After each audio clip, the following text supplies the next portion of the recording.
Crash Bandicoot 2. Cortex Strikes Back. Hello and welcome to Crash Bandicoot 2, Cortex Strikes Back. But you already knew that because the guy already said it. This is actually a re-let's play because I now have unlimited time. So, might as well take advantage of that.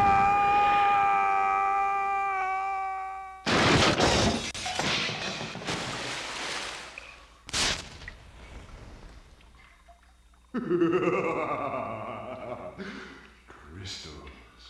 Of course.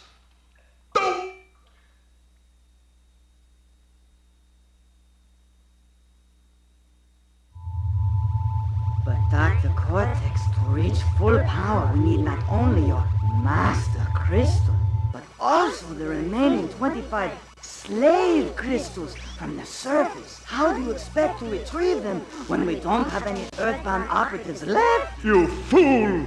Do you think I'm unaware of the situation? If we don't have any friends left on the surface, then we need to find an enemy.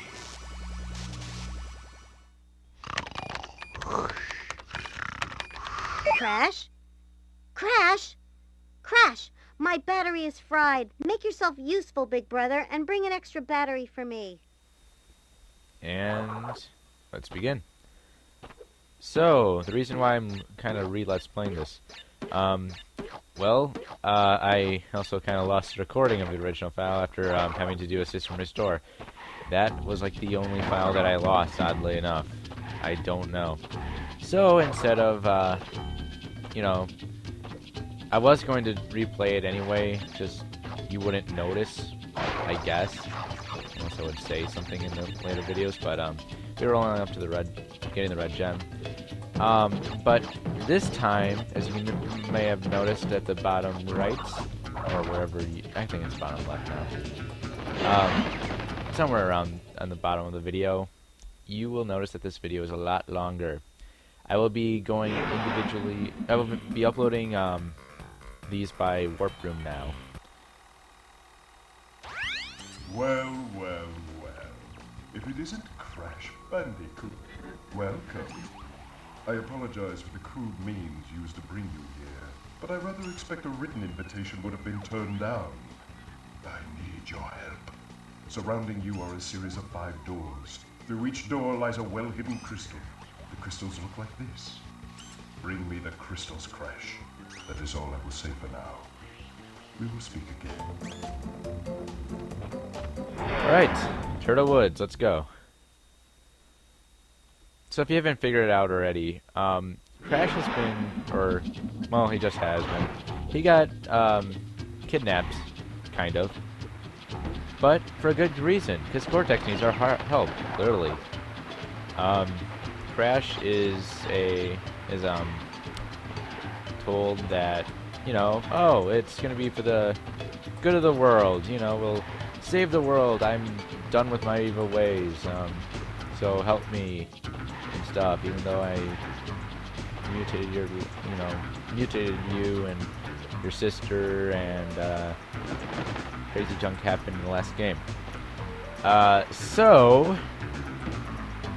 Crash will be gullible enough to trust him.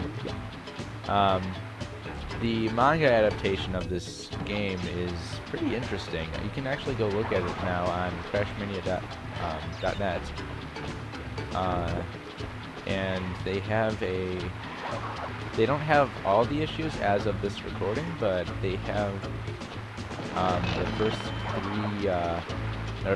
7 chapters, I think. So anyway, what I just did, I went through the first level, which is Turtle Woods, and I got the blue gem by not breaking a single box. Some people don't realize that when you die, you keep all of your collected items that are important, such as gems and crystals. As long as you touch them, you get them. Boxes don't always count. It's only if you hit a checkpoint. This game, unlike Crash 1, will save your boxes that you break, which makes it somewhat easier, but it allowed Naughty Dog to do a lot more in terms of puzzles and stuff. Well, not really puzzles, more platforming that is like incredibly insane to do without dying. So yay! You don't get mad as easily, or do you? That's debatable. So you body slam this, which I just don't understand why they put in the first level. You know, go through the entire first level without breaking a single box, and then body slam a random, whatever this thing is, plate. And you don't even know about the body slam, or kind of don't, I guess. It's never explained in the game. I guess that was, you know, look at the manual. But if you played Crash 2, you pretty much know how to. Crash 2, Crash 3, or Wrath of Cortex, you know how Crash controls. And Twin Sanity for some matter. Now, I'm probably going to do some exploits that I like to do, but not to any weird degree. So I will do spin jumps like that, just to avoid stupid and tedious parts. But I will not be skipping things, like I won't be getting the red gem early or something like that. I'll be getting every gem the legit way. I won't be, you know, it'll kind of be walkthrough-ish, but I will not. I don't know. It's still a let's play, I guess, because I guess it's more casual, as some people like to call them. So yeah. And you go off screen, go off screen, come back, it's gone! Yeah. What's not there is not loaded. What is there is loaded. Oh wait, that didn't happen until it's all done. Never mind. Bonus round. The easiest one in the game. And probably the least fun, because you've got a bounce crate in the middle of it, where that has very little purpose but to, slow you down pretty much. But yeah, I have to say that the in later stages, whenever the bonus rounds play, such as Snow Go stage or any of the snow levels, their bonus round theme music has got to be like just, it's really good to they're great to listen to. So are the Crash 3 ones. They're the remix of the Crash theme. It's the Crash Warp theme for Crash 3, but the composer, I'm gonna get this right this time. I think it's Mutato Musica is I believe that's the company. No, Marx Mothersburg is the company. Mutato Musica is the. I probably got his name wrong, but yeah, that he should be the composer from what I remember. Because I know that some people were in the comments when I originally uploaded this were saying that I got it wrong or something. So I think it's Mutato Musica who wrote the music and, you know, did all the MIDI files. But Mothersburg did all the work with well, whatever it is to come to it's the company or something. I don't know.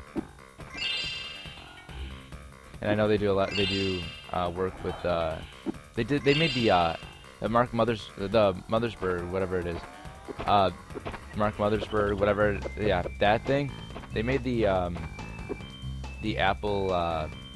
What you call it? The background music that plays during Apple versus PC commercials. Well done, Crash. I knew I could rely on you. Now listen carefully.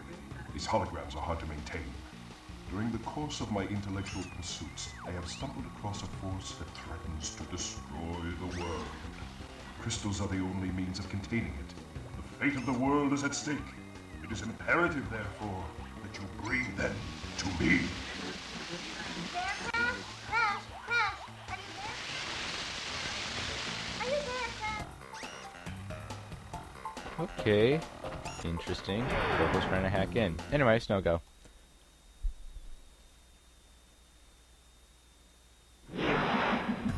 Hooray! Oh god, I already have that outside. I don't want to look at that. Anyway, if you kept your masks and, you know, didn't get hit, you should be able. You should have a invincibility right now. And people get confused about this a lot. Just slide on the ice. You know, just slide. Not the hardest thing. Angle yourself and slide. Run and hit circle. Blah. Do something. Second part. This is the kind of, well, it's a two-dimensional section in a three-dimensional game. There are some areas in this game, or at least I think in at least one level, where you have to realize you're in a 3D game on a two-dimensional plane. You can actually get that using glitch. Anyway, if you kind of play around with that at times, you can get access to or get through parts a little bit easier. So remember, it's a three-dimensional game. It's not 2D, even if there's only, you know, side-scrolling. Pro tip for later. But anyway, dogs are barking downstairs. You probably can't hear them, but oh well. Just had to bring that up. Yay, 10 boxes.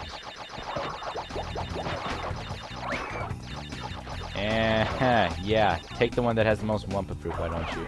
Doesn't matter. I think we're already good. 16 lives, I don't think we're gonna even use that much.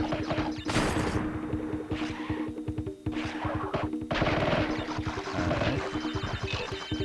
Wonder if it's possible to get through this game without gaining a single extra life. That'd be interesting. I guess you wouldn't be able to break any boxes. You wouldn't be able to go to any bonus rooms, obviously. You'd have to spin away the majority of the Wumpa fruit. That would be an interesting thing to see. Do it if you can, if you feel like it. I would try it, but that sounds a little tedious, and I'm probably going to mess up at some point by grabbing something. But yeah, if you want to try that, do a no Wumpa fruit and no life collecting run. Pretty much spin away any collectibles that you don't need. Gems you need, crystals you need. Don't go for anything else. Do it.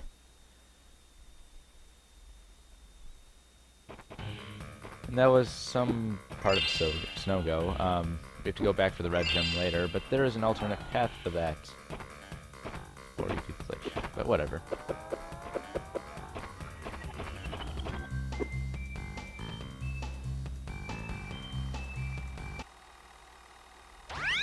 So, you were helping Cortex gather crystals, yet you have acquired a gem.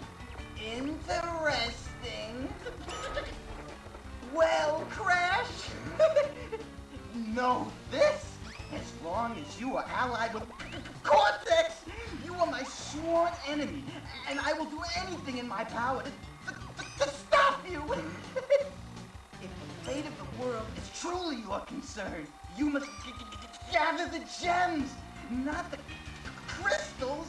If you obtain all 42 gems, I can use them to focus a laser beam that will destroy Cortex and the space station he's created. Until then, I must use my forces to stop you from gathering crystals.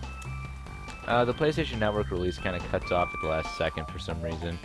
But oh well, that's PlayStation's problem. Hang 8. If you didn't understand what that intermission was, that was Nitrous Brio from the first game. He was the second to last boss, if you don't remember for some reason, but you made it through Crash 1. He is now angry because Cortex has taken all the credit for creating the Cortex Vortex and the Evolvo Ray. Evolvo Ray like alters DNA so that you can mutate creatures like Crash and other animals and morph them together, or just advance their intellect into more stronger or smarter beings, however tiny you call them. I wouldn't understand how that is. But smarter nonetheless. So Brio is angry at Cortex, so Brio will do whatever it means to stop Crash from helping Cortex because, well, he wants that credit for being part of a crime, you know, because that makes total sense, doesn't it? Because Brio invented it, right? And that's his stuff. He wants his credit for criminal acts. Yeah, it does make more sense to me, but That's how it goes. So with that, if you collect gems, you are helping Brio. If you're collecting crystals, which you have to, you are helping Cortex. I'd actually like to see if they could, if they had an option to not collect crystals and see what that could play into. You know, have like a moral system, like, oh, you're doing good, you are doing this really bad.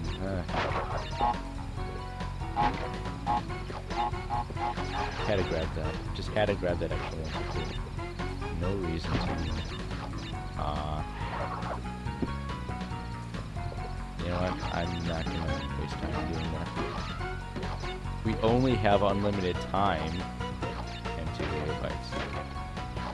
But, you know, 2 gigabytes of video, you know, that's gonna really pull me down in terms of time limit and whatnot. Anyway, moving on to whatever I was talking about.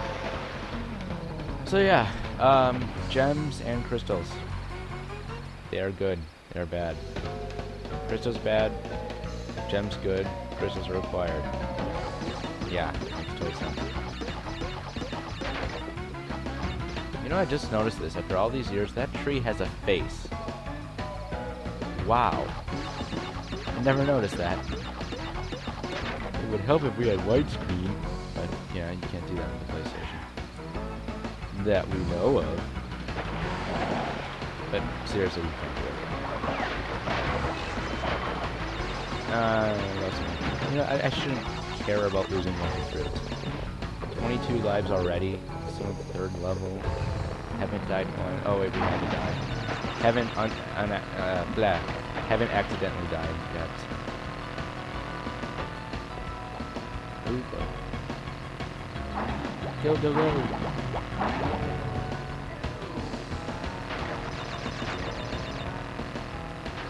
So after this, we've got the pits and Crash Dash. Or no. I think it's, oh wait, oh my god, I can't remember.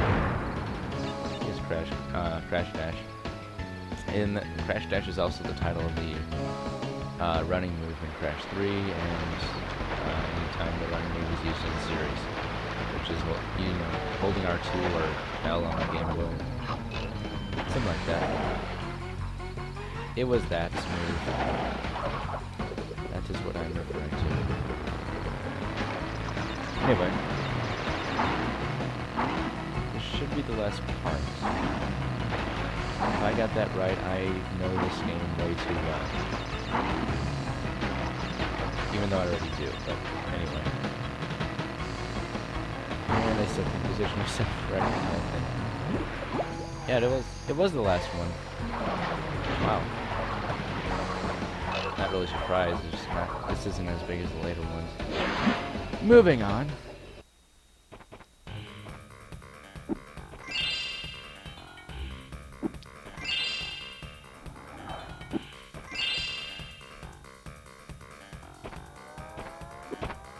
I don't know why I'm not talking. Just have nothing to say. Waiting for the...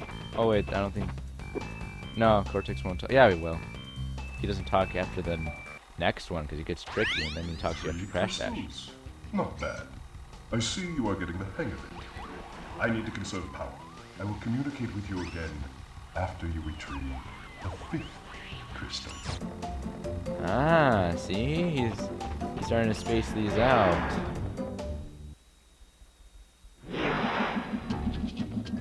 Anyway, let's go to this one.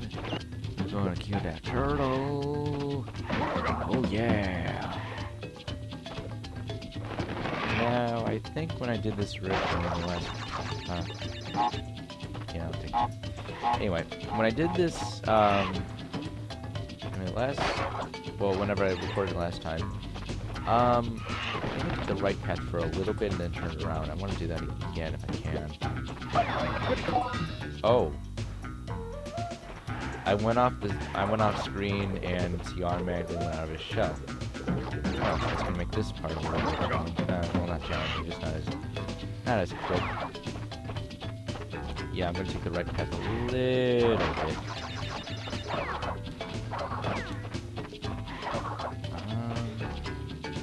I'll use him as a mark. Let's see. What could I use as a marking? That checkpoint. Sure. We'll use that checkpoint later on. At least we don't have to deal with walking backwards the entire time. Okay. 2 turtles walking back and forth in a checkpoint. Got it. Armadillo. Almost got hit by that thing. I don't understand how these things evolve. It's just a blue armadillo. What could you possibly do? Or is it an anteater? Is an armadillo and is it a possum, an anteater, and an armadillo all put together? Who knows? If you haven't figured this out or whatever, if you jump on 2 enemies in a row or multiple enemies in a row for that matter, you will get extra Wumpa fruits. So do that. Jump on them multiple times in a row. Just waiting for enemies to appear, and I don't think the turtles appear until after like a bit or so. No, right here. You can spin the green ones, but you can't spin the spiked ones. Thank you. Reasons. They have spikes. These ones only have like Crash Magic buzzsaws, or whatever. And I got hit again. Whatever. It's not gonna really affect me that much. And I shouldn't. It's unbreaking now. But it's true. Maybe I shouldn't be cheating over those pits so you actually know what to do in this. If you hold X while you're in those pits, you can actually jump up the enemies instead of waiting for the mushroom to appear. Which, if you fall in the pit, there will be a mushroom after you kill all the enemies. And you jump out of the... you can get out by jumping on that mushroom. Which is bouncing like a normal bounce crate. Except it's not a crate, therefore it doesn't count. If it counted as a crate, then we would have to go down there every time. Which takes like 2 seconds anyway, but still. I don't even know what I'm talking about anymore. I'm pretty sure I lost you. It's weird talking to yourself. 3, 4, 5, 6, 7, 8, 9, 10. And like usual, most games, holding the jump button will let you have a higher bounce. Stuff like that.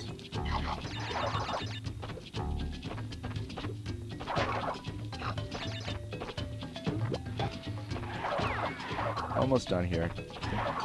Wow. Yeah. Done. Gem. And there we go. 30 lives, wow.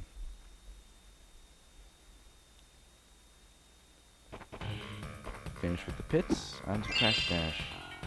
We won't have a intermission here, so let him dance. I don't know, I'm thinking about skipping these, but I don't know. Some people might like it. Completionists.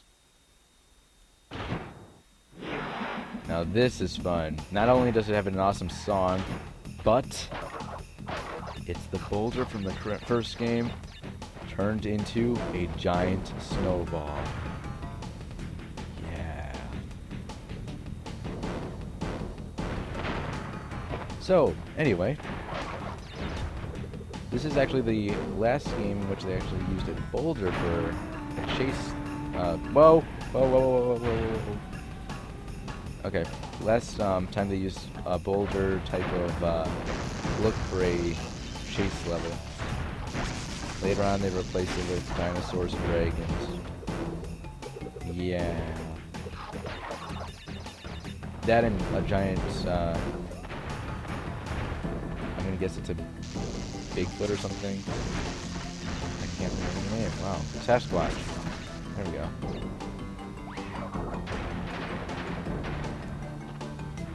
Actually, I think Sasquatch and Bigfoot are the exact same things.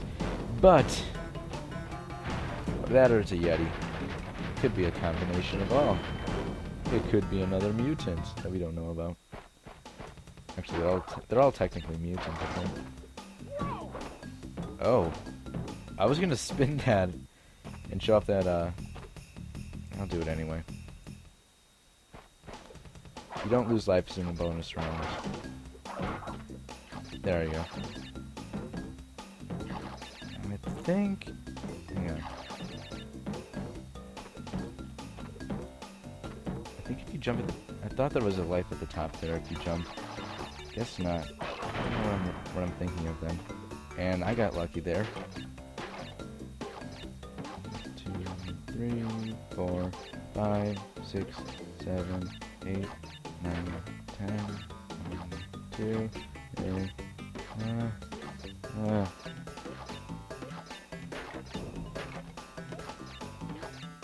Yeah. Getting bored of this.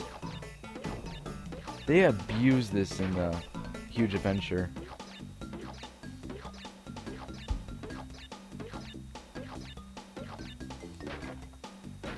Which gets really annoying because they use it in a bunch of bonus levels. It's just tedious to get across. Because they use another concept where they have the in a Huge Adventure, they'll have it where there's a bounce grade above you too, so you can't really get to the next one as easily. We did that in Crash 3 and this game at later points, but it's not as... I remember it not being as easy as in the GBA games for some reason. I guess it's the controls. Having a smaller D-pad. Like that. Oh! Oh no. Can't have that. And if you actually go too far, you cannot go back. It will be it'll be the end of the level, and you'll be trapped in there. I've never found a way out so far. There might be one, a way to glitch out, but I've never found one aside from hacking. But why would you want to do that? Aside from discovery purposes and looking into things that Naughty Dog overlooked, whatever. Well, wow, maybe I should start sliding more often. I haven't had this much of a problem in a while. That is getting annoying. Yeah, that's why I don't slide jump as... I don't know, I don't slide jump as often in this area as I do in actually most chase levels. I don't do that because it's just... the mines are everywhere, so you're going to land on a mine or you'll fall in a hole. I don't know the placement of the holes, I'm sorry. I don't care. So just even 2 seconds ahead of time and I'll be fine. Mostly. I kind of wish you could see a little bit further, but it's fine. Okay.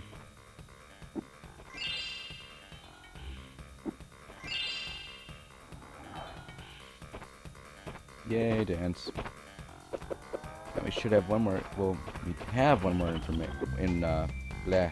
intermission, and then we have to take on the first boss. Listen up. We are not without enemies. Some of them you may even recognize. Although they cannot harm you inside this warp room, they can attack you on your way to the next one. To get to the next warp room, use the platform that appears in the center of the room. Good luck. Gotcha. So you just press up in the middle of the warp room.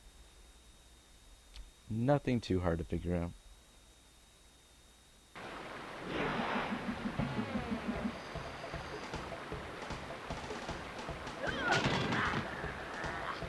Now Ripperoo has some education behind him. So basically after Crash defeated Ripperoo in the first game, he took up he started, he went to college, he got his, his degrees, and he was, I think he was a doctor too. I think he's now Dr. Roo, and he unfortunately has a little bit of a problem, so he has a thing about bandicoots and stuff. He goes nuts. He starts trashing his home and stuff, so yeah, that's kind of why he's a little bit angry right now, and he's gone mad and not too happy with Crash. You do this, and then you hold down. I'm not going to do it because you'll get trapped. You'll jump out of the level and you'll land in the water, and it's actually solid, so you can walk around. You just can't get back in. You hold X while jumping on top of Ripper's head. It's kind of weird because he's the one hopping around to begin with. But anyway, that was Ripperoo. Stands on his face. I don't know how he became that flat. Whatever. So I will see you in the next part.